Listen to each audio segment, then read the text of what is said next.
أعوذ بالله من الشيطان الرجيم. بسم الله الرحمن الرحيم. بسم اللہ الرحمن الرحیم۔ السلام علیکم ورحمۃ اللہ وبرکاتہ۔ بات کریں گے خواب کے اندر جوشاندہ دیکھنے کے حوالے سے کہ اگر کسی نے خواب کے اندر جوشاندہ دیکھا ہے تو اس کے لیے اس کی کیا تعبیر ہے، جوشاندہ دیکھنا خواب کے اندر کیسا ثابت ہو سکتا ہے۔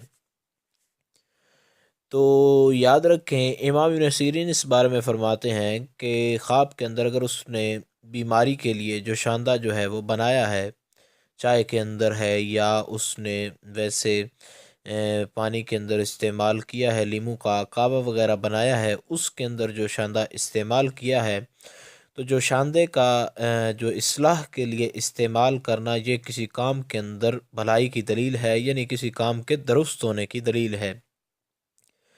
اور اگر دیکھے کہ اس نے جوشاندہ بنایا ہے لیکن جوشاندہ ٹھیک نہیں بنا، اس کی رنگت تبدیل ہو گئی ہے یا اس سے بدبو پیدا ہوئی ہے، تو یہ کام کے اندر خرابی کی دلیل ہے۔ اور اگر دیکھے کہ اس نے جوشاندہ پیا ہے اور جوشاندے سے اثر ہوا ہے، اس کی صحت خیریت اس کو جو ہے میسر آئی ہے، خیر اور تندرستی، تو پھر جو ہے یہ بھی کسی کام کے اندر بہتری ملنے کی دلیل ہے، یعنی جس الجھن میں پڑا ہوا ہے اس الجھن سے نکلنے کی دلیل ہے، یعنی کامیابی ملنے کی دلیل ہے۔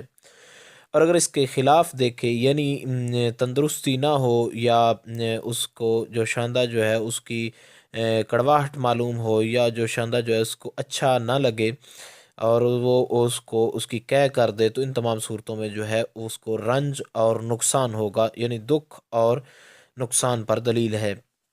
تو خواب کے اندر جو شاندہ دیکھنے کے حوالے سے جو تعبیر تھی، امید کی جا سکتی ہے آپ کو اس کی سمجھ آ گئی ہوگی۔ پھر بھی کوئی ڈاؤٹ ہو، کوئی پریشانی ہو تو آپ کامنٹ کر سکتے ہیں، انشاءاللہ آپ کو آگاہ کیا جائے گا۔ السلام علیکم ورحمۃ اللہ وبرکاتہ۔